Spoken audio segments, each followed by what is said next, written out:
What's up, YouTube? Jay here.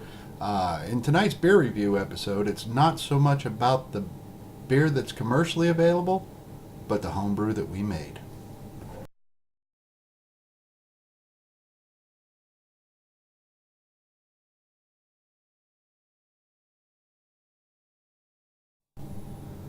What's up, YouTube? I'm super excited to bring you tonight's episode. It is our first proven clone recipe. A couple of weeks ago, I brought you a review of Anchor Steam beer. I'll leave a link to it in the descriptions below. And during my videos, I always provide a clone recipe. And I went ahead and tried to prove this one. And I did. I made a couple of on-the-fly changes to the recipe. My hops were a little bit strong for Northern Brewers. They were rated at 12% alpha acid. Normally Northern Brewers are in the 8 to 10% range. So I was brewing at National Homebrew Day. I'll throw another link to that in the description below too. Let you see some of the process I went through on this. But I did modify my recipe a little bit. I'll still stand by my original calculations, but that's figuring that your Northern Brewer hops are around 8-9%, in that 8 to 10% range. If yours aren't, go to Beer Reciprocator and run the calculations for yourself for your hops with their exact alpha acids if you want to be really close. But anyway, without further ado, this is the homebrew. It's a little cloudy yet. It just came off of carbonation. It'll settle clear in about a week. Mine always do. That's never been a problem for me. So, and this was super clear in the secondary fermenter. I don't see any reason why it wouldn't. The other change I made to the recipe was because of inavailability of lager yeast right now.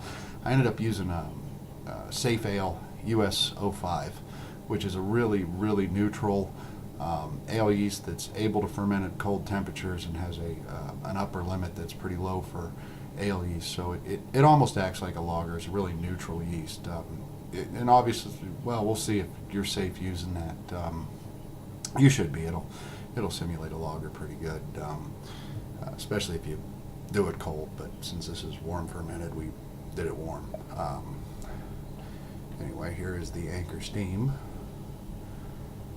As you can see, the head on it is a little bit lighter than the head on the homebrew, probably because this is pasteurized, being in a bottle, and this, of course, is not. It's live beer. The yeasties are still floating around in there, especially because it hasn't settled clear yet.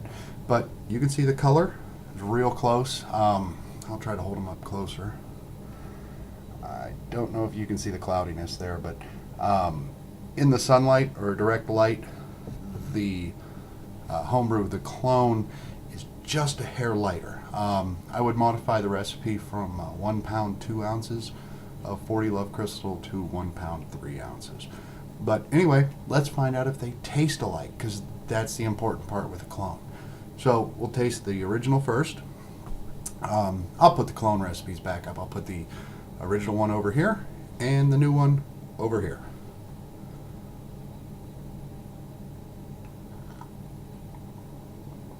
It's still a really excellent beer. A lot of caramel note. The bitterness is pronounced.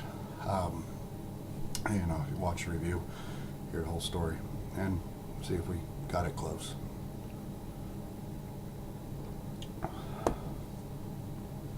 Good caramel note. Maybe a hair more bitter and a little bit smoother. But in all honesty, they are so close. If you handed somebody the homebrew and told them it was an Anchor Steam and they were a big Anchor Steam fan, they would probably just believe you. It really is that close.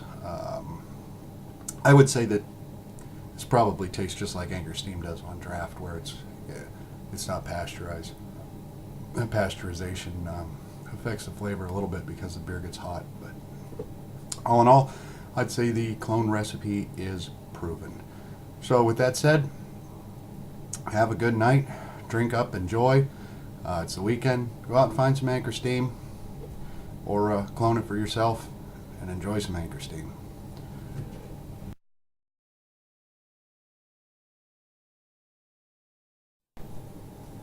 For some strange reason, there's a group of you out there online that like to see me chug beer. I'm not that good at it, but I'll play along. So, here we go. Anchor steam, down the hatch.